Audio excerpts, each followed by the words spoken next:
Game number 3. That's right. It's all tied up here between IG and EHOME in this wonderful series for the ESL One Genting Chinese qualifiers. I'm Gareth, joined by Dragon Drop, of course.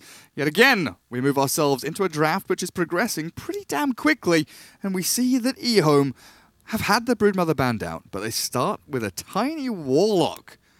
Oh boy.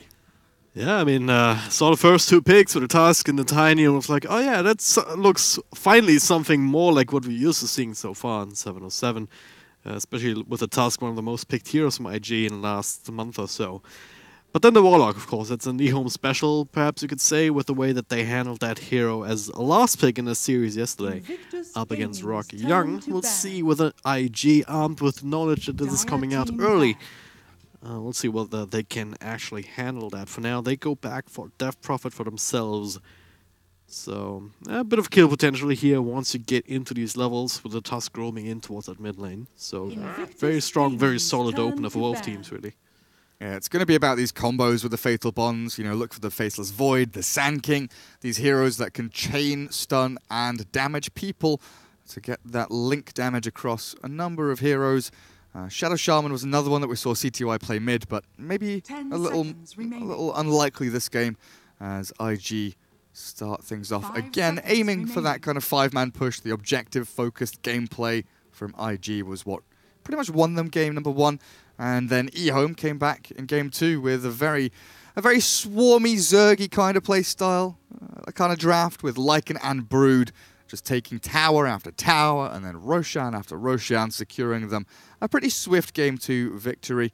And 4th ban time for IG, with a lot of heroes in the pool viable as a ban. You know, you're looking at, as I mentioned, the Void, the Sand King, but there's also heroes out there like the Legion Commander, heroes that can lock down this Death Prophet and potentially nuke her before that Exorcism comes up.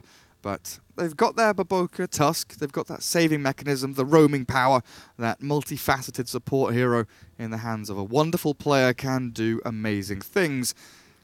And it's early days in the draft so far. Yeah, it's normally that second phase where you start to see the strategies start to shape up a little bit more, whether you want to go for some more of a team fight or pick off, or they want to go more down, more team fights, threats-oriented lineup for IG, just taking down towers on the back of the Death Prophet and just not making EHOME not fight into you at all because it's so scary. But speaking of team fights, Disruptor works very well together with the Warlock. Right? You can bring people together or back to you with the glimpse, control them up inside a kinetic field. So perfect arena for Warlock's Golem to then drop down and do a bit of extra damage as well. Big wombo combos coming. Yeah. So IG, to deal with this, you know, you can look for the split push gameplay, or you can look to meet them head on. You know, likely need some more saving mechanisms here to keep your Death Prophet alive, or some kind of way to swing a team fight. You know, the old school was the Naga Siren Sleep, but we very rarely see her nowadays. You're really kind of thinking about the Faceless Void with the Chronosphere, heroes like the Clockwork with big hook shots, Sand King with Epicenter and Burst Strike combos to try and swing fights around. But another huge one is Winter Wyvern that we haven't seen, I feel, the past couple of days in China. Has been ignored or banned second phase a fair amount, which is still very popular in NA and Europe. Winter Wyvern here could be huge, you know, the healing power, the turnaround potential with Winter's Curse. But for now, it will be left at the sidelines, and Beastmaster arrives. A lot more pushing power from him, enables one-roll heroes, you know, physical right-clickers to do a lot more damage. And of course, you've got that single-target Roar to catch Warlock or Disruptor before they get their ultimates out. It seems to be the name of the game for IG. Just get the quick pick off and then start going into the objectives with the DP and start snowballing, literally and figuratively, after that. So, I mean, they could still pick up a couple of other heroes that go along these lines. Still need another support as well as a safe laner, more than likely.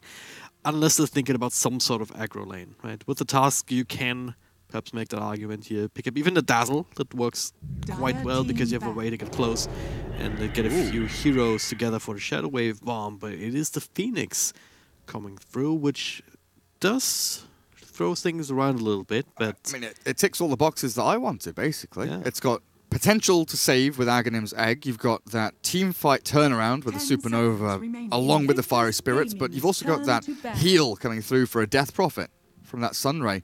And from the support role, you're not really limited with the hero being in an off-lane or a core position. So it's pretty damn nice there. Still gotta be worried about the Disruptor. Like, if you just going into a team fight, you're just playing on the edge essentially, just trying to rely on ultimate, but then you get caught by a Static Storm or something like that.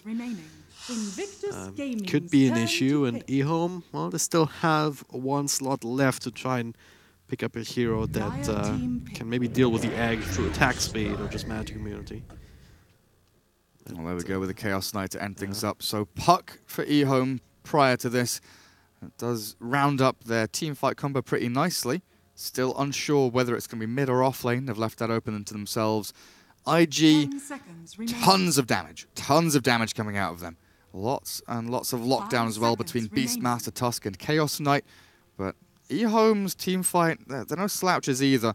You do maybe wonder how well the Puck do in these lanes. They definitely don't have that same kind of lane dominance, the same roaming prowess that IG have between the Tusk, the Phoenix. The lane control from them seems a fair bit nicer, especially since DP has that Spirit Siphon to potentially outright win her own lane. So EHOME, they've got to pull something magic out of the bag here to even things up in the early stages, but once they hit that timing, when they've got level 6s on their supports, they'll have Blink or Shadow Blade on the Tiny, Blink, maybe a Veil on the Puck, and then this final hero to come in and do a huge chunk of damage to tie in with the Fatal Bonds and the Dream Coil. Maybe a little bit of Illusion Clear wouldn't go amiss to deal with the Chaos Knight Phantasm and nuke into the DP if she's caught by a glimpse or a jump from the Puck. Yeah. Wouldn't hate something like an OD here. Can tick some of these boxes, but with these last 2 years from IG, you certainly don't have this one easy solution hero that just is suddenly countering all of IG. And I don't know. I don't know if you want to run the Puck in the offlane either. It's like he shouldn't really be able to get too much done if the Chaos Knight just goes aggressively on him every single time. Well, they don't have the catch. Yeah. Like, Tusk and Phoenix don't really have the catch for the Puck. We'll still go for the Underlord. It's a very tanky hero towards the offlane. Or at least it's a hero that's not necessarily reliant on his ultimate. I mean, you already have the Disruptor, the Warlock to some degree, that are kind of tied to these abilities to some extent, unless you're the one in the driver's seat, right? If you're the one who is just a couple of levels ahead, a couple of items here, maybe here or there, and if you're the one chasing away Invictus Gaming, then you're the one who can just chase them down with the mobility of the Puck, with the Disruptor Glimpse, and holding them in with the Kinetic Field, with the Pit of Malice. But if you're the one being pressured into, then I'm not sure how the Underlord really fixes that, outside of like that area denial from the Firestorm. Yeah, it definitely looks like a draft that could go very right or very wrong for EHOME, right? It's very unbalanced in the way that from the laning phase they can kind of launch themselves into this game, but it's going to be a tough one, it feels like. CTY will be the Puck and we'll get the old chicken Tiny. I do prefer IG's lineup this time around. Not cheesy, not reliant on anything really here. Oh, I forgot to change something. That's meant to be 1-1. Let's just quickly swap that. We do still have IG on... Oh no, that's going to change as well. IG's on the Radiant side. Yep. That's my fault. I knew there was something. There we go. IG on the Radiant, EHOME on the Dire. Magical. Wonderful. Just feels like EHOME have very few ways of actually playing from behind. Like even things like the Warlock Golem, the Puck Dream Coil, they feel very underwhelming. If they can just stand there in the coil without having to snap it, it doesn't really do anything. Same for the Warlock Golem. Right? You drop it down, but you don't have the follow-up, you don't have the extra threat to force the enemy to decide, all right, do we want to right-click the Golem down, or do we have something else to worry about? Like, it can feel very underwhelming indeed if IG get to that point where they can just shrug these kind of things off. It looks like they're aiming for some kind of aggro lane here. EHOME setting up to have their Underlord top. Faith Beyond is there waiting. But IG grouped up very early on as 4, trying to scout out any of these EHOME players moving in. So what's this going to be? Tiny Disruptor Warlock lane against CK Phoenix Tusk. I'm not sure how this is going to go down, but it might be that IG completely swap things up themselves, moving away from this bounty rune spot. Puck will come and steal it away. No contest there because they want to shift their lanes across. Beastmaster and Underlord have a bit of a battle across the two of them, and the bounty runes should be 2 and 2 as Beastmaster will look to TP bottom. It looks like CK is moving up top, dodging the aggro lane. Probably the safest thing to do. Like CK, you can probably fight into them, but if you have the choice, you really want to have a safe lane for him to get these levels. Get an early armlet or even a Midas, depending on what kind of words he wants to go for. Right now his tread's queued up. And because then the earlier you hit that power spike, the better you can make use of it, obviously. Well, we've seen this before. Early Shadow Word there, so CTY can just walk up the ramp and play super aggressively. Did miss his first orb, lands the second one, chipping away at the DP. But Spirit Siphon alleviates a lot of those issues. Tusk TPing down towards this Disruptor who is looking to contest this wave that they've dragged back, but now trapped in the shards. The damage looks like it might be enough with one more punch to secure the kill. XXS, Beastmaster, first blood indeed. Starts things off with a bang. Well, he's doing the classic solo laner thing, just dragging the creeper across. Disruptor felt like, oh yeah, might as well contest it, but then Bobaka saying, you know, I'm there to help my buddy out, claiming first blood. Certainly gonna give them the advantage there now, rotating mid. Puck just use the orb aggressively, yeah, I mean, so he has to already start walking off. It's being blocked out by these shots. Well, coming off cooldown, is it barely gonna be enough here, actually? Orb of Venom, oh, 6 HP, one more hit, the salve will be popped. No phase shift here, so DP could have gone for a right click there. But they don't know. He never used the Waning Rift, so it could be a 1-0-1, could be 1-1-0. They're not sure if he's holding a point. Still, may have been worth the effort. Puck returns to full HP. So these lanes looking good for the Dire team so far. Underlord 8 and 4, Puck 8 and 1, then Tiny with an even amount of last hits and denies with all of the creep dragging and equilibrium resetting from the Beastmaster, being a little bit annoying. But we'll look towards top as the Warlock walks in towards the Bounty Rune, but he's found Phoenix with a Fiery Spirit and the Snowball ready after the shards if they even need it. Probably do to get that extra bit of lockdown to chase forward onto HYM. One more punch, not even required. The Snowball does the job, and that is another kill going the way of IG. Securing Chaos Knight, a little bit of free time to farm away top as well. So you're going to throw a snowball for as long as you can, just to have that in the back pocket to cancel possible TPs. Very well played, of course, now. CK actually kind of being blocked, but does find a path to avoid the Firestorm. Underlord with Shadow Word and Atrophy Aura. Pretty difficult to kill, I'd say. Also with the Soul Ring as well, so you have with that extra region, you can spam the Firestorm out more indiscriminately. It's actually a bit of an issue for Chaos Knight, of course, a strength-based hero. Gonna take quite a bit of damage from that. So it's not that kind of free lane that they were hoping for with this rotation. It almost feels like they would have had a better time down bottom up against the Tiny. Yeah, potentially. Beastmaster, though, is getting a fair amount out of this lane. Again, bottle for the offlaner here for XXS. DD Rune stored inside. But Bobaka has been roaming around, so it hasn't really been the aggro try. It's been a 2v2 as Faith Beyond gone on a little bit, but still with a Warlock behind him. Shadow Word readily available. Not under any difficulties, really. So looking back at this middle lane, I mean, this is not really going all that well for the Death Prophet. Puck still ahead by like 5-6 CS, give or take. Also in terms of eyes. Bottom lane. Snowball dodge on the Avalanche.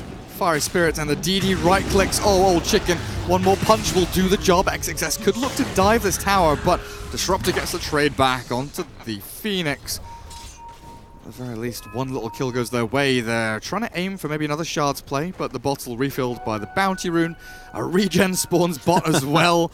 Beastmaster will gladly grab all of these up. DP here. OP being a bit annoyed by the Puck, trying to start to zone him out. for these high levels of the Spirit Siphon. That was his last charge for a while.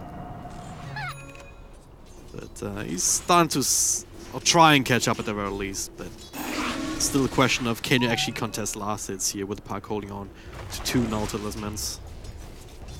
I don't know. Yeah, it's whatever. Yeah. Talisman. Talisman. What? Well, DP has the raindrops, so very unlikely she dies. Especially not solo to the Puck. And she's not that far behind. It's still reasonably okay. Well, CTY will just continue controlling that lane, keep it on top of his high ground, but already pushes it forward. Interesting coil. Not sure what CTY is planning here. He doesn't have any teammates nearby, and with limited mana, Tusk could think about rolling forward. Death Prophet playing scared. Tusk going to go in for a few punches, pops a raindrop. And with Wand and Orb available, CTY's got to make a play here. Gets away. Cuts it very tight, but he baits as many spells out as possible from this Radiant team before they give up. Very confident in his own abilities just to be able to press the buttons at the right time.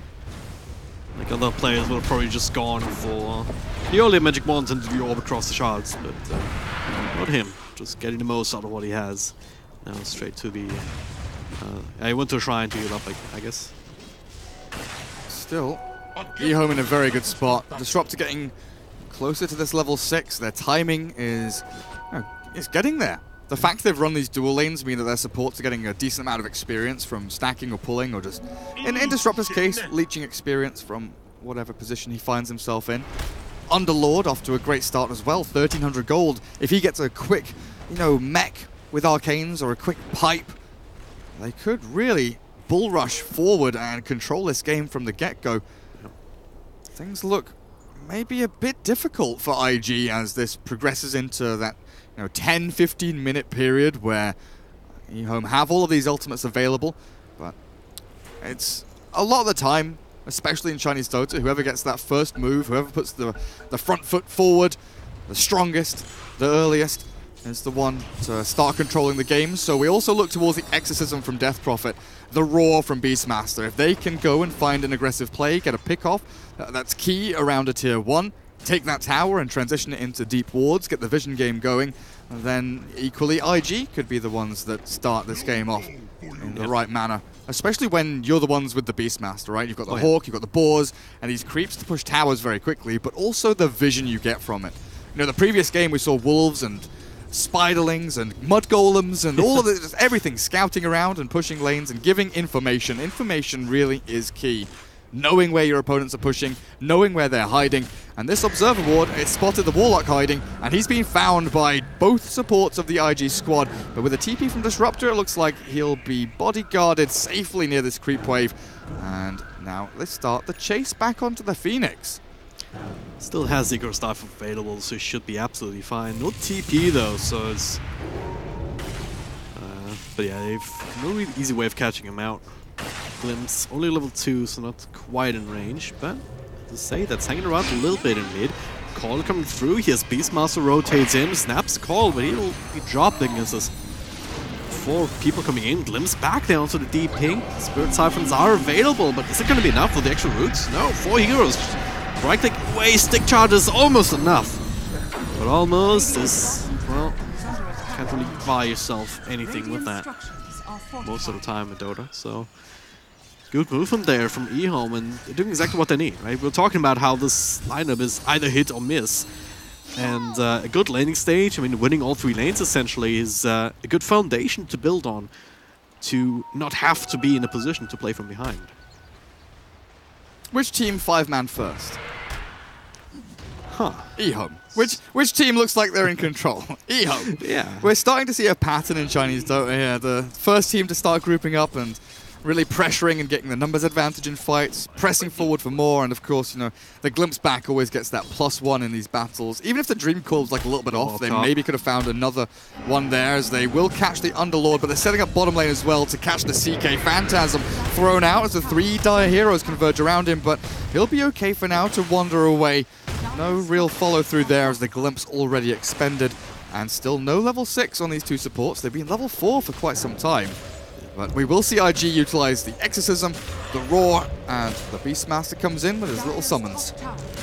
Yeah, CK proving to be surprisingly tanky and didn't even have to go for the Magic Wand charges just yet.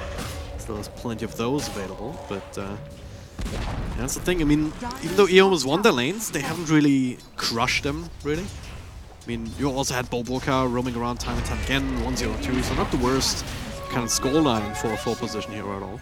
Now he's getting some time in mid. He even get the drag back in the park. No orb. He does have the orb available, doesn't get it off. With the follow-up stun, so hey. Didn't get the wand off either. CTY gets caught with his pants down there, it feels like. Not expecting the Chaos Knight to pop his head up and say hello in the mid lane. But that's what's happened as Tier 1 bottom has fallen. And Chaos Knight not really comfortable heading back down there, but his armlet not too far away. He did have it much earlier in the previous game, but this match not as easy by any means. Well, here's the tome for Disruptor. Does that not quite push him to level 6? Gets very, very close to it. Maybe a kill with the help of Tiny will get him a little closer, but shutting down his Chaos Knight for sure is going to be a huge way for them to alleviate some of the fears they have heading into this next stage of the game. Into the 10-minute mark now. Need these ultimates from the supports. A Warlock's Golem. Disruptor's Static Storm, but they are eyeing up this Death Prophet mid. Tusk behind, Tiny scouts him. They know about both heroes in this vicinity. I don't think OP will be found here. Kind of hugging the tower, also having the safety of the support sitting next to him. Will feel comfortable pushing a little bit forward, and EHOME not willing to spend more time on that pursuit. As I said, they need to try and find other ways to secure these levels. Warlock is getting some space down bottom. Not quite level 6 himself just yet, but even on the other side, right? You have Y and Phoenix who want to have that egg available, if nothing else, just to have this big spell available to either force attention, like force right clicks, or just make EHOME run away from the team fight, even if you don't get kills with it. Even the Walrus Punch from the Tusk can be super useful. Spending some time farming up stacks together to achieve these goals. Faith Beyond not going to go for the pipe or the mech. We're seeing a lot more of this item, the Crimson Guard. Very good up against the Death Prophet Ghosts, of course, but also Beastmaster and CK incredibly strong as DP has been caught. We'll see the entire arsenal of abilities thrown her way. Spirit Siphon will not save her from this. The Golem cancelled out, the animation stopped as the egg comes through and IG lose 2. Faith Beyond with a very quick double kill. As EHOME, they group up as 5 with their ultimates, and guess what? They're the ones to come out on top. Feels like IG are not really on the same page. I mean, even in the last game, we've seen these same kind of things, where we lose one hero with a lot of committed here for EHOME, but then that second hero goes in and tries to turn things around, but only that second hero, no one else. Like, it's the entire team coming in, with the Roar, with the Supernova, but also like the shards, anything else to protect that egg. Maybe they get something here. CK does have a double damage room. They're trying to get this Underlord out with a Golem to help, but that burst damage there too much to handle. They'll get the Golem kill as well as IG retaliate. Look for this tier 1 middle lane. They desperately need it though. If they can transition this into a Roshan kill, then sure, everything might just be worth it. Yeah. This is different. This is IG, the entire team, engaging into that, and it already looks like a completely different fight. That was perhaps also EHOME overstaying the welcome a little bit, just relying on the Golem to perhaps be scary enough at this point. But it goes both ways, right? You need the entire team to engage if you're going for these kind of 5-minute engagements. It seems obvious, but that's what it is. Up top, we'll pick off here. Snowball coming through to try to delay this a little further. There's nothing else he can really do. Well played by Faith Beyond, realizing the Snowball was heading to the creeps, aggroes them, gets the Pit of Malice, farms and kills at the same time. Even going for the movement speed talent over the Firestorm wave damage. We've seen a lot more of this, people really prioritizing the move speed talents as Waning Rift top lane. Is it long enough to stop the Roar from arriving? No, not quite. Still caught. CTY, nice attempt. 3 seconds duration. Was that a long TP? Must have been, right? It's like 3 seconds is normally the exact time for the minimum TP. But Draw also has a bit of a wind-up time. Yeah, exactly. Should have been enough. Well, caught and killed. CTY, unfortunate there. Gets the Death Prophet and the Beastmaster up on the board. There's XXS, level 10 now with Necro 1 medallion done. They are starting to hit their stride, IG. Again, another very even game. It's going to be back and forth between these smokes, this ebb and flow of the game around Ro8 most definitely. Who can get the upper hand and find those pickoffs to transfer into objectives. But Tiny is about to hit that Blink Dagger timing, the arrival of that initiation tool to burst down heroes like the Beastmaster, like the DP, who are relatively squishy, and if they're caught with Fatal Bonds and then the Avalanche Toss from Tiny, they could maybe bring down a couple of IG heroes before they even realize they've been jumped on. Yeah. I really like Tiny's going for this build over the Tree Grab Maxed. It's because it gives you so much more potential early on, even just the skirmishes, even without that mobility item just yet. But then if you go for the Quick Blink or the Shadow Blade, really, you have that extra kill power, and well, especially in this game, you also have other heroes that you can farm stacks instead. But you can also use that combo to farm neutral camps themselves. You did that before, but top lane now. Drop everything again. This time on to CTY, the Golem, Fatal Bonds, and a couple of heroes that can actually turn us around very easily here. 2 heroes down already, and Chaos Knight, long for the world either. Oh, well, that was a very quick turnaround, yeah. Well, CTY will be spamming the space created in chat, probably. Yeah. I mean, we'd see it if we did, but maybe in voice chat, who knows. Gets his blink delayed, but they found the Phoenix. Tossed back with a glimpse, but now he can dive away. They've overlapped their abilities just a little bit. Expecting the Icarus Dive to come out a little bit faster. But yeah. Not the most important kill to miss out on, I guess. EHOME, they're still riding the wave, they're still riding the timing window. Especially with that blink, but they also have the advantage of not being super ultimate reliant now, because they don't necessarily need that chaotic offering to win these kind of team fights. So they can still play aggressively. They can still farm aggressively, more to the point, and just try and gain that information, keep the vision up. Right now, they don't have a lot of wards anyway, really. There's one defensive ward inside their own jungle. So on Radiant side, they have one on the other side of the map, here and offline. Not really helping them out for this Ro8. Ro8 under the effect of about 1 million debuffs. Medallion, Reality Rift minus armor, Disruptor will go in, Static Storm dropped, but Ro8 has already fallen with the Aegis taken by the Chaos Knight. EHOME have to retreat. The Disruptor's been caught here by a sprint forward from the DP. Faith Beyond trapped in the Ice Shards as well. IG, they silence him up so he can't get the TP. The Dark Rift is not there, and the Roar will keep him locked down for long enough for the CK to bring him down, but in comes the Tiny. The Orb, the Waiting Rift, the Puck takes down the Aegis, and the Supernova will deter EHOME from going any further. That was still alright for EHOME, I want to say. You take down the DP, you immediately get rid of the Aegis. Sure, Disruptor kind of doping around, like not really having the backup of his team. Going in, walking around there with a Static Storm, but ultimately, I mean, Underlord just being so freaking tanky and just forcing out so much time committed here for IG to bring him down. Gave Tiny that opportunity to throw in with the burst, and once again the Fatal Bonds. We don't talk about it a lot, but if he landed on 2 or 3 heroes, it makes a huge, huge difference with this kind of burst. Yeah, Fatal Bonds with Tiny combo is just 2 heroes dead immediately, it feels like. Now you're looking at CTY with Boots of Travel, not going for the blink, maybe aiming for a bit more of that split push. Like we said, the 5-man swing back and forth as CK Phantasm is there to try and catch the Tiny, but the Fatal Bonds in onto the illusions means that Chaos Knight will lose all of them, including potentially his own life, but no, he survived through it all, killed Disruptor, and now Old Chicken deep behind enemy lines. Oh dear, EHOME, what have you done? A bit too deep. After the initial burst, it's a bit of an issue, like where's the damage coming from afterwards if you don't have the puck there, if you don't consolidate your right clicks, and also very fortunate, perhaps Reality Rift, they've taken him far away from Old Chicken. And they didn't have CTY available either, still split pushing away top lane, farming towards that potential Blink Dagger.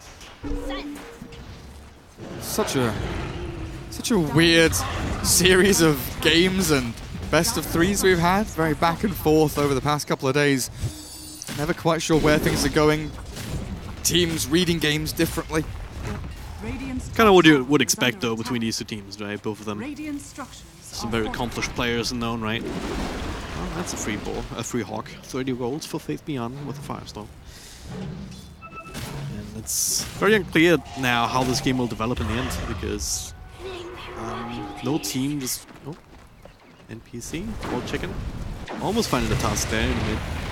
Still items available in case they need it. And can grab these easy kills, but they're not really changing the pace of the game, are they? No. I know what Y wanted to do there. Tiny was tossing the tree, and Y wanted to glimpse the tusk back to watch the tree do the same thing and fly backwards. Like we see with Assassinate, right? Yeah. And we see the glimpse Assassinate, we've seen it do like 360s and 180s and cool stuff. Unfortunately for them, old chicken killed the tusk off before we could see the magic happen. That's IG were very reliant on having that Aegis to actually go and make something of themselves in this game. 12-11. The Dire team still feels like they are in pretty firm control, but again, if the Beastmaster and DP can go and find a pickoff with a Roar and the damage that they have behind them, if CK can finish off this BKB, the 5-man aggressive potential from both teams, but especially the Radiant, is incredibly strong with that Phantasm almost unanswered here. Yeah. The longer the game goes, the more tanky these heroes will become, and the bigger your window of opportunity is in these team fights for Chaos Knight to go in and decide on the right target here, with the Illusion surviving, providing that extra bit of damage. So it's gonna get harder and harder for EHOME probably. Because then they're more and more reliant on being the ones to find the initiation, right? Find a Blink Avalanche Toss combo into Firestorm and everything else. That follow-up control to prevent the Phantasm from coming out in the first place. Faith Beyond is itemizing for this though. Crimson Guard into Shiver's Guard, very tanky. He'll be the frontliner, try and bait out initiations from the Radiant while the rest of his team looks to pick away the backlines as the jump forward, snowball into punch, catches old chicken, but Boboka caught now inside the Pit of Malice, the turn back with a Golem, supernova on their heads, and down goes the Tusk. But this is an awkward back and forth as ultis just chucked into the middle of no man's land. Everyone retreats away from these spells, and it's EHOME who's tried to swing back into the battle with a glimpse onto DP. Exorcism still going, the damage is still flowing, but the DPS nuke in from Puck. Now the Roar back in onto EHOME. It's the Disruptor who's caught, but they're losing their Death Prophet. Down she goes, OP has fallen, and finally the Dream Call from Puck. The Disruptor survives with the Shadow Word healing him, and IG are crumbling, falling apart with a toss back. Beastmaster's found, and CTY claims yet another. Well, what did I just say? Eventually you get tanky and you have more time to just find the right opportunity, essentially, and find the right timings for you to use the spells in team fights. But right now, that advantage seems to be still in favor of EHOME. Very good positioning there, just not really being caught out by any sort of crowd-controlling spells. Perhaps task a little bit too early, no immediate follow-up from DP, ultimates and everything. And also the Phoenix Sun, yeah, the egg came out, but EHOME still had plenty of time to just put the finishing touches on a task kill with the Static Storm and escape, right? You want to force them to do either one or the other, but they managed to do both, and then they felt confident enough to stick around and just go for these extra pickups with the glimpse, with the tossbacks and everything. They don't lose any real big objectives though. Something that IG can maybe be happy about, but here's the run forward. The Static Storm does come through, and Wire's caught a couple here. The Static Storm still silencing the Tusk, and there was no snowball, there was no shards. Maybe a glimpse back at another. The DP is dragged back, but the Chaos Knight arrives. The rift forward gets them, at the very least, a Disruptor kill. But that looked like IG setting up for a big team fight, but they're just caught. Yeah, talk about one more combo. I mean, this Beastmaster caught immediately, no Roar, no anything coming out. Him and his entire army essentially. And Task even blinking into the middle of that. He wanted to try and help out, but Disruptor, he does pay the price still, but he's made that fight a victory for this team nonetheless. And IG, gotta be a bit careful, right? If EHOME starts to drive forward like that more and more, then they might not even get to the time where they are strong enough to withstand this initial burst. They still need something like his heart on Chaos Knight, I feel like. I think he's not even the big issue, right? If he's the one caught in the front lines, maybe that fight turns out differently. It definitely does feel like CK and DP are like an item behind where they need to be. Yeah. You look at the net worth and you're like, okay, well, Puck's top, Tiny's just behind. There's the CK, he's 1,000 behind the Puck and the Tiny. That's fine, right? But then you look at the Death Prophet, 7.8k. The Beastmaster, 8.3k. All of their cores are significantly behind their counterparts. Yeah. Which means that the DP's BKB is delayed. It means the CK, his, Echo Saber, yeah, he does switch back to Echo Saber, or the Blink, or the Shadow Blade, whatever it may be, if he changes his mind in the near future, as they do catch the Tusk on the front lines. See the end of that little pick-off. But IG are just, overall, an item per hero behind where they need to be to take these fights, so it takes that extra bit of coordination, that extra bit of sneakiness or maneuvering in this game to get that map control. They need to smoke, they need to outplay, they need to bait, they need to switch. Everything has to go their way, and they can't do things like this. Yeah. Beastmaster gets caught top lane, silenced up and removed from the game, with Chaos Knight not too far behind. If they have a glimpse here, just need a vision. They've got him, dragged him back. The Chaos Knight pops his BKB, turns to fight with a Phantasm. This might be good for them. Rock dropped on his head, the Tiny trying to survive through it. The Rift back again, Old Chicken keeping himself alive. The Shadow Word is there, just need a stun, but it's not going to be. Chaos Knight did waste his ulti and BKB for that though, without getting a single kill in return. As Faith Behind sprinting forward, chasing Phoenix, Dream Coil, CTY barely misses. Again, confidence for EHOME, and also just the right judgment calls made. I mean, Warlock with a golem, making sure that Old Chicken survives, also dropping the heals in. Despite it 4-second stun, I mean, it's maybe a bit of a tilt play even there from Geese of Death, as he's called now. Just going in down all by his lonesome, but this time they find Faith Beyond. He's tanky, but not tanky enough against the entirety of the Radiant lineup in this area. Percentage-based HP damage, pretty good against the Underlord. Sunray and Spirit Siphon will be his undoing. Next Roshan, though, is for sure going to be the next big point of contest, with 1 minute until the respawn for him. It will come down to who can scout the big man first. IG do have this Hawk, they've got the Medallion, the Necro 3. Need that jump tool, the Shadow Blade or the Blink from Beastmaster to be able to get themselves into fights and get these pickoffs. As the Dire scan on top of the pit, and they do catch a glimpse of red. But IG have fallen back to keep the lanes pushed out for now. Down bottom we do have the Warlock closing in at level 15, so maybe 40% XP gain could be useful here to go towards the AoE Shadow Word. Super useful. He still has some scaling potential with the levels. We never see Warlock anymore. What are his stats? So summons a Golem on death, plus 20 Chaotic Offering Golem armor, or magic immunity for Chaotic Offering Golems. Probably armor in this game, right? I mean, with the CK and the DP, even if it gets to that point, right? Yeah, maybe so. 25 levels on Warlock is a difficult proposition, really. Yeah. But here we are, Puck with Dagon. CTY really is a champ on this hero. Could start looking to blow up heroes like the Death Prophet, who still is struggling to get towards that BKB, and IG are going to go for another smoke. This is super risky. Pre-BKB on Death Prophet, they do have their CK Phantasm up, and he is the key hero, so really, EHOME, all they have to do to win this fight, not even exaggerating, is catch the Chaos Knight, silence him, stun him, just lock him down and make sure he's blown up before he can get that BKB Phantasm off. But Roshan swiftly being taken by IG, again another sneak. They have some decent vision at least on the top part. They also use the Hawk to keep an eye on this Ignis point, but of course with the minus armor from CK with the access being committed, they will sneak that very quickly indeed. But now the counter smoke finally comes out for EHOME. They were caught off guard by that Roshan attempt by the looks of it. Now they still want to try and get a quick freebie, because sometimes after Roshan, the other team splits up the farm a little bit, but not IG. Still close together in this general area here around the mid lane.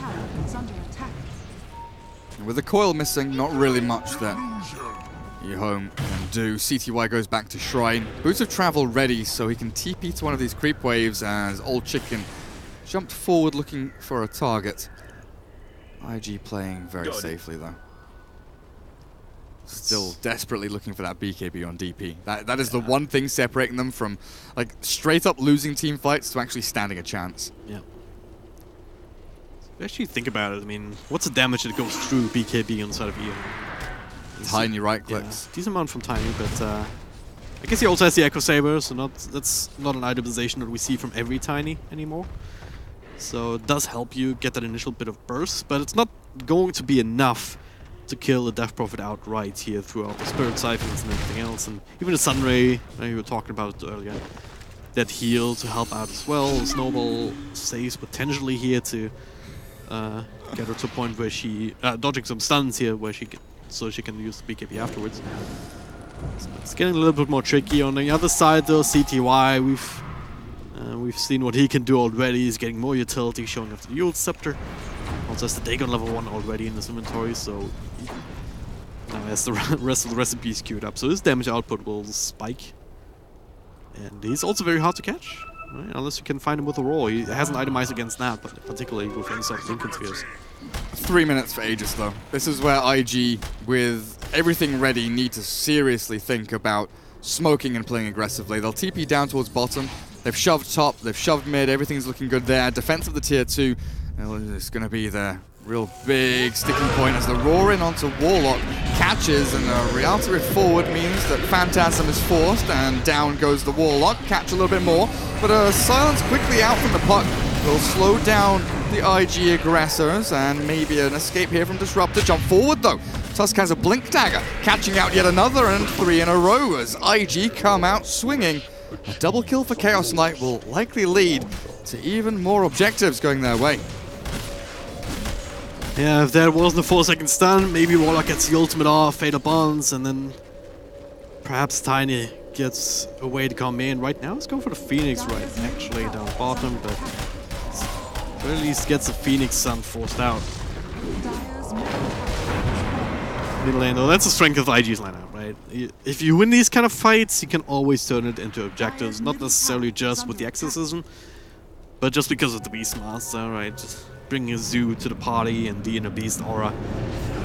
Extremely valuable in that regard. So now, EHOME getting past the timing that they had, where they... what the hell is happening?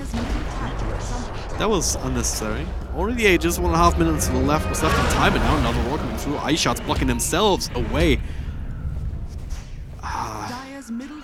Farming very aggressively there, Yeah. not expecting the puck to come in. Catching out the Chaos Knight unawares. Shadow Blade from Beastmaster also paying off pretty nicely. That's not too bad though. I mean, Aegis was going to expire in about a minute anyway, and without Exorcism, without Phantasm, they were unlikely to go and look for a fight, so using Aegis there to force your opponents to TP back, to defend, to use their cooldowns and get themselves across the map away from objectives themselves, as BKB from the DP has been forced here because this EHOME side are chasing her down close to her tier 2. The cheese expended, puts her into a decent spot with that Dagon into the Yules. Do they have anything more? There's the heal from the Sunray. Phoenix keeping the DP alive, but the Dream Coil finally arrives, brings her down, the jump forward.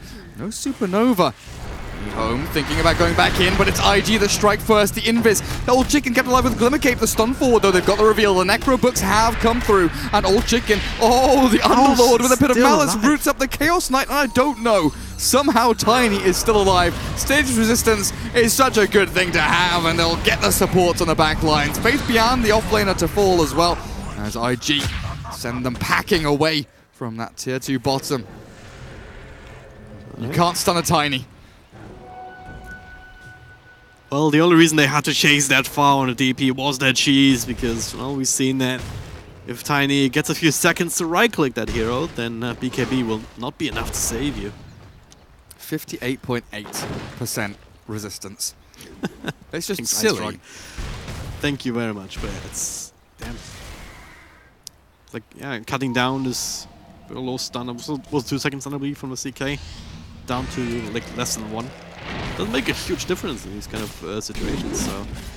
him barely surviving, they only lose the support in the offlane. It's probably worth it if they can also hold on to high ground here, because IG, they're done with these shenanigans. They have all the ultimates back up available again. BKB of cooldown 2, only missing the Raw.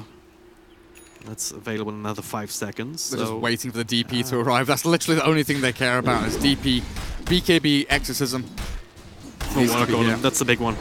They utilized that to try and bring down the DP earlier. But well, that does mean that you don't have it available for this defense. That's the other thing here. Sunray and Spirit Siphons coming in big, almost making sure the DP survives. Now with the BKB, making sure the Spirits continue to wail away the melee barracks, and there's nothing that EHOME can do about it. Even with the Crimson Guard on buildings. This Dream Coil not really going to accomplish anything as the Supernova zones them all back. Don't get hit by the stun. Jump forward aggressively, looking for the Death Prophet. Maybe the Tiny, yes, with the Dagon helping out, they find that kill. But the chase on for more, this has to be successful. They've lost so much already. They're tossing around Necro units, but they will not find a secondary kill. Gem on Puck, not quite going to catch a glimpse of the Beastmaster, and some great shards there from Baboka will keep them at bay. Melee racks and tier 3 gone. IG just hitting these timings, making sure that they are striking when the iron is hot. And EHOME, we knew they were going to be hit and miss. If they could get this momentum going, use their ultis, cycling through them off cooldown, then sure, it's going to be great, but they're really just looking for scraps at the moment. You know, a kill on Tusk here, maybe a takedown on a tier 2 is going to be good for them, but DP will be alive in 20 seconds. The one thing I guess they have going their way is the ultis for the Radiant aren't really available anymore, right? Yeah. That's the one thing that EHOME can still bank on. I mean, just playing around these ultimates that they're still kind of reliant on, right? Especially CK not having the Manta Style illusions. You're missing out on a lot of damage without having these available, but it's still kind of scary because there's still the Roar, and Beastmaster's damage output is also nothing to ignore at this point. But with the catapults here, just maintaining or just take care of the backdoor region for a while and doing some extra chip damage. Will do as much as they're comfortable with. But you certainly feel that EHOME, they feel like they're on the back foot. Even though we know, alright, that the gold graph is still very much around the 0 line. Experience also not too significant here, I think about 5 or 6k. They certainly feel like they are behind, losing that mid-drags. And as a result, they're playing very defensively here, very scared. And they're still at a point where they have one specific way that they need to take a team fight, and if they don't, then either the Death Prophet or a CK will just run over them. And now CK is hitting that critical mass. Yeah. Full heart, complete. Very, very hard to bring down. Yeah, exactly right. On the Disruptor has revealed himself clicking the courier. Turn around though, we hear the static storm coming through. CK actually going into it, but now still gets BKB. Phantasm off, time turns around, 4 seconds stun onto the Warlock, couple extra right clicks will finish him off. Old Chicken on the side trying to do what he can, but we've only got the Beastmaster so far. 1-4 trade, Exorcism going down. Well, Puck, not sure what you can do here against all these tanky heroes, BKB'd up heroes. The answer is nothing. Old Chicken will be brought down, and well, no Roshan up just yet. That's the only saving grace for EHOME, but it certainly feels like IG's starting to hammer at home more and more now, despite this tiny still. I mean, he's sitting at 20k net worth, same for the Puck, but it feels like they don't have an impact in these fights anymore. Yeah, they absolutely melt, but again, it comes down to vision, it comes down to 5-manning, it comes down to who gets the jump first and on key targets. And you look at the vision here from the Radiant, you know, the Beastmaster sees the Disruptor hitting the Courier. They've got wards all around these entry points, these exit points where people are smoking and moving forward towards mid lane and funneling in towards the Radiant side of the map. And the vision from the Dire is just lacking because they have this Beastmaster running around and de-warding everything. They've got Gem on Phoenix to see all of these Observer wards as well. And EHOME, you know, you're looking at the metrics, right? But I think Game 1 and Game 3 here, the metrics just don't really mean anything at all. You can have a net worth lead of, you know, 3-4k, but when it's a back and forth game, depending on who gets the jump first, really it matters who gets that one Observer ward that spots that one key target that you can catch. It's really spooky for EHOME when they are so heavily reliant on jumping in with a Tiny, with the Fatal Bonds, with the supporting cast behind them, helping out with these counter initiation tools, because you can't really use Static Storm and Chaotic Offering as pure initiation. Because if you're using them on 1 or 2 heroes, like we saw here, onto the Beastmaster and barely onto the CK, then you're missing out on the DP, you're missing out on the Tusk. These heroes that can come in and really save the team fight for IG, which we see time and time again. This is the best kind of Dota, right? Where it's really coming down to like individual performance and how well they mesh together as a team, how they stagger their abilities. That's why it was a little bit awkward in the last fight where they defended high ground, or when they tried to catch a few of IG's heroes on retreat. They kind of staggered the ultimates, they barely caught the DP with that Static Storm, but there was no immediate follow-up, so kind of got kind of scrambled for Tiny to come in there and finish them off afterwards. And I think there was a Dagon in the middle of that too, but which is back up to level 5 now. So you do have some extra burst potential from that. But it's all a bit of a coin toss here. When it comes to vision, of course, you were mentioning Beastmaster, the Hawk, invaluable in these kind of situations right now.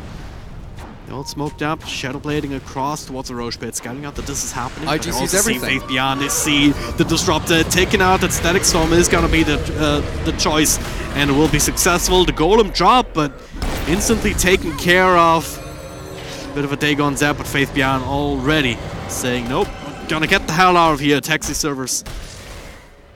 And leaving the station, back to base. Yeah, a couple of ultimates committed. Same for the other side, but the Exorcism still going. Phantasm Illusions very much alive and kicking. They'll have an easy time getting rid of Roshan. Aegis, Cheese, and Refresher Shot now in the hands of IG. Chicken has other plans, so goes in for the combo. Fatal Bonds between 3 heroes, not the worst here. Beastmaster will fall. Everyone slowed down by the Warlock here, and Tusk. Excellent listening, just a little bit more. Dagon zap there on the Phoenix, out dropping like flies. Still, the big core still in the middle. Death Prophet, Yield Scepter, Spirit Siphon, healing up. But looks like, yeah, Chaos Knight had other plans. Did not want to stick around. He's hauling the loot back to base. Chaos Knight's like a bandit, yeah. Oh, blowing his tongue out, giving them the old raspberry, saying, I've got Aegis Cheese, Refresher Shard, I don't care. I killed Roshan, I'm escaping. You can kill anyone else on my team, as long as I can run away with all of these wonderful goodies and drop them in my fountain. Look at that. He's the greedy bandit, you know, just leaving his friends to die while he's hauling the loot back to base. There's a goodie bag in the fountain now. Yeah. Double Exorcism, potentially. The cheese is there. Maybe double Roar. They do have to think about defending them. Oh, old chicken. Oh, old chicken. What? Sunray does a lot of damage. These tanky strength cores absolutely shredded. Now you've got the super long dive, like plus 2,000 range or something, isn't it? Plus 1,400? 1,400. It's ridiculous. For dive range as Puck into the Radiant base and then out again. These kind of moments, that's where we realize that Phoenix is actually a bit OP with the Sunray, the big old laser beam. Then the Icarus dive, reaching across half the map. Yeah, good defense. Everyone can respawn naturally, no buybacks forced out or anything. And now, we were talking about the ultimate dependence on IG earlier, but with the Refresher Shot in hand, you're mitigating that quite a bit. Give that over to like multiple heroes actually. I mean, double Roar could be useful here, double Phoenix Sun, probably double Exorcism. That's the big one. It is the DP, yeah. Holding on to both the Chiefs as well as that shot for emergencies. And the EHOME, well, I guess you can say the news is tightening. They'll have less and less opportunities, even though they're still at a net worth, but we were talking about it earlier, it doesn't really mean anything. CTUI trying to keep these lanes pushed out, does have the big old GPM talent. Start to look for these moon shards, observable spam, smoke spam, whatever it may be, just to keep his team in the game. Refresher Orb is a good distance away for the Warlock. He's trying to rush towards it, but it might just be too late. This fight could end the game here. Buyback status, what we're looking at. Dire team have a Tiny and an Underlord buyback. Nothing else for anyone else in the game. Is that another item that Puck could be looking for to try and help out other than just moonshots? I mean, do you think go like E-Blade here, just trying to add to that burst damage on the magical side? I don't know, it's super hard. Yeah. It's super hard to say. I mean, even a Hex could be good. Catch someone before the BKBs, before they can cheese. Yeah. Starting to run out of slots though. Yeah. As IG start to prep both of these side lanes. Need to come down and deal with this creep wave here, cut back across, look for this tier 2, and really close the net around this dire base, make sure that EHOME are trapped inside with nowhere to farm. For now, it's a slow and steady. Oh, it's a double damage rune at the bottom spot. That's huge for the Chaos Knight. Now they can actually think of just playing aggressively at nighttime. They, again, have the vision advantage. They've got wards watching top lane. They've got a Hawk watching down in this mid to bot lane area. So they know where EHOME are heading. The rune of many wins, as I like to call it, and that's CK, but just using it to farm up a little bit, while the rest of his team pushing towards his bottom tier 2 tower. One of the Beastmasters showing in lane, really. And yeah, I mean, if you look at Dicehead Vision, the only wards that they have on the other side of the map, not really useful at all. They did scout out the courier going towards the secret shop, but not back.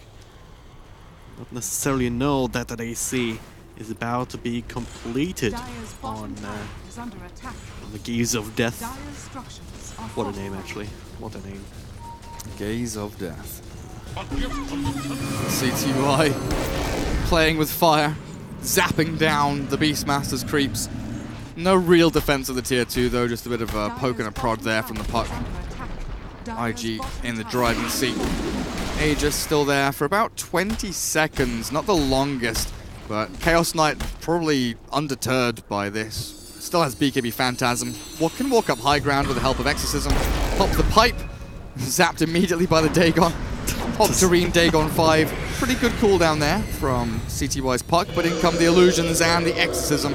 Time to break this base. Fatal Bonds looking to clear them out, but the Sunray looking to do the opposite. Firestorm will actually destroy all of these illusions. The Aegis expires. BKB forced out from the DP. Cheese still being held as the Beastmaster dragged into the danger zone. Cheese popped, and now the turnaround. There's the Golem dropping on their heads, but the BKB CK allows him to run forward with the help of the Death Prophet, looking for someone to take down. Old Chicken dropping low, but it's going to be that Warlock that falls. Chaotic Offering on Death gives another Golem, but I don't think it's going to be enough. Exorcism Ghost is still flying around and dealing so much damage to this dire side. With the Refresher Shard used, they have a second one to go as well to bring down this lane of Rax. And CTY trying his damnedest, but can't take down the Chaos Knight. Now silenced up, Yule's into the air with a phase shift ready. Could look to blink away from this. Tiny getting the DP, bringing her low. The Ghost to go in, the Spirit Siphon ready. Now Yule's into the air with the Sunray keeping her alive, but the damage isn't there. She's being healed up so much. She kills the Tiny. She's surviving through it all. Down they go, a double kill in from OP. EHOME are being ripped apart by this Death Prophet, but they'll finally bring her down with the Chaos Knight failing his armor toggle. That'll be a 2 in a row. And EHOME, they hold on for dear life with buybacks, but they still lose their melee racks. At what cost, Gareth? At what cost? I want to say it's too big. I mean, even these 2 kills, it's some big pinatas for Faith Beyond, but he bought back just before that. So even though the sidebar says 500 gold, 700 gold for these kills, he only got a fraction on that. And as I said, they still lost their objectives and they're nowhere near taking anything themselves. Well, Park is still doing some work here. We're trying to at least keeping Phoenix honest on the other side of the map now, but that was... I mean, what's to stop IG from just waiting out the next Ro8 and making that same kind of push with these same kind of advantages? No, Puck caught with a roar, big old Icarus dive, the snowball to follow, punch in the air. That was so perfectly chained as well. Snowball and punch arriving exactly as the roar ends. Yeah. That cannot help. This Phoenix doing such an amazing job as well, zoning out team fights. The Fire Spirit's great against the Tiny once BKB's down. And then you've got Shiva's Guard on top of it all. Very, very strong performance from Q. Oh, an illusion rune there for the Chaos Knight, potentially. Always happy to add more illusions to the party. It's, I just spawned 2, so plenty of time for that. Got it. Still no Ags on Puck. Is going for the E-Blade that you suggested. Seems very 1v9-y here from CTY. They just need the damage at this point, right? It's Old Chicken, BKB down 5 seconds, you don't act... Oh, 7 seconds actually, he hasn't used it as much as I expected. But still, he has a hard time just getting the damage on targets because most of the time, CK and DP are not obliging and sitting next to each other so we can cleave them down together. Just one on the one side, the other one like far away on the other side of the team fights. You have to pick and choose as a Tiny. Hey, who do I focus on? They don't have these backup plans anymore with the Cheeses and Aegis, but with Puck dead for 20, it's time to go in. Good try here, Sexton being dropped. Knew that there was another fight in the middle there or something. I don't even know. Tefbrov actually brought down with the last bit of a Dagon Zap, but now CK, the next challenge NPC, will not be there to take it on. The Phoenix Sun with Supernova zoning them away. So the Aghanims and Disruptor did a great job, but doesn't look like it's going to be enough. CTY deep in behind enemy lines, but it's this Sunray just doing so much, healing, damaging, and winning this game potentially for IG as the buyback from DP to secure things and close it all out. In jumps the Phoenix again. The CK dying will fall eventually here to the Warlock of all people, but Puck Yule's up, Spirit Siphon on, and the damage looks like it might just be good enough. They have another Yules to catch out the Puck, but the damage, ooh, no, lockdown. Can't finish off CTY, he's finishing off them. Oh god, the soul release from the Spirit Vessel, trying to keep the Tusk alive, but he's in behind the trees. The Warlock will catch him, but GG is called. They tap out, because you know what's happening? The Beastmaster's taking down Throne. IG, Objective Based Gaming. 2-1 victory over EHOME. What a game. What a valiant effort in the end there for EHOME, but their draft just falling off a little bit too much there in the end. IG just end up... They didn't have the cheese, they didn't have the Aegis, but they had the buyback TP in, so that's good enough at that point. They finally close it out. And they eliminate EHOME out of the Genting qualifiers. Unfortunate for EHOME, but IG progress on through. One series away from qualifying. We'll find out who they're up against in just a little bit. I'm not sure how the bracket has been progressing, but I believe it should be LFY if things have gone according to plan, and it looks like that's how things ended up. I believe LFY 2-0'd Rock Gaming, so that will be IG up against LFY tomorrow in that first final, I guess. It's a semi-final, but it's technically a final game because one team qualifies. So coming up next should be VG Gaming Thunder going up against Sun Gaming. The other series, Keen up against Newbie M, has already begun. That started a little while ago, I believe. I believe so as well. I mean, scheduled start time was like half an hour ago, so not sure if they held the other series for us. I did not see a message from the admin just yet. No, it doesn't look like the lobby's up, so we'll jump ourselves into that lobby as soon as it pops up. Coming up in a little bit, we'll have your next series of the day. See you guys in a little bit.